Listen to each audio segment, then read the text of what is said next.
Andhra Pradesh నిరుద్యోగులందరికీ congratulations అండి. ఎందుకంటే నిరుద్యోగంలో first మనమే ఉన్నాం అంటే దీన్ని గర్వించదగ్గాల్సిన విషయం అన్నమాట. ఎందుకంటే ఒక్కసారి ఆలోచించండి, నిరుద్యోగులందరూ కలిసి ఈరోజు ఓటేసింటేనే మీరు పదవిలో ఉన్నారు. అదే నిరుద్యోగులతో మళ్ళీ పెట్టుకుంటున్నారు. పాదయాత్ర విషయంలో ఏం చెప్పారో ఒక్కసారి గుర్తు తెచ్చుకోండి సీఎం గారు.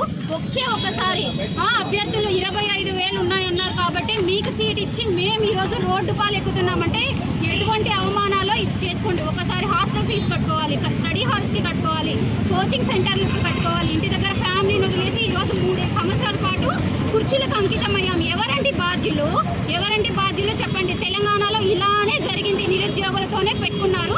అక్కడ సీఎం పరిస్థితి ఏంటో కూడా మీరు చూసారు. సో ఇటువంటి పరిస్థితి మీరు దయచేసి తెచ్చుకోవద్దండి. ఇప్పటికే అభిమానం ఉంది కాబట్టి మెగా డిఎస్సి వేసి నిరూపించుకోండి. మేము ఏదైతే మాట ఇస్తున్నామో అది మళ్ళీ మీరు కుర్చీ ఎక్కుతారు.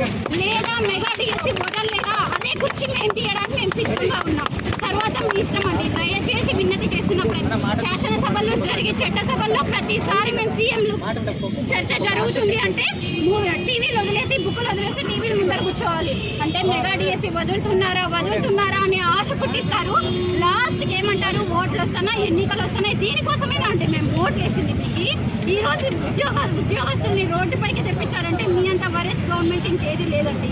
అదే విధంగా చెప్తున్నాను, ఎప్పుడైతే మీరు మెగా డిఎస్సి వదులుతారో మళ్ళీ సీఎం మీరే. మెగా డిఎస్సి వదలలేదా సీఎం మంత్రులు అందరూ తలదించుకోవాల్సిన పరిస్థితి కంపల్సరీ ఏర్పడుతుంది. ఇప్పుడు తిరుపతిలో స్టార్ట్ అయింది, నెక్స్ట్ కర్నూలు స్టార్ట్ అవుతుంది, ఇలానే అనంతపురం స్టార్ట్ అవుతుంది. ప్రతి ఒక్క జిల్లా మాకు డిఎస్సి వేసే వరకు మేమైతే వదలమండి. Thank you.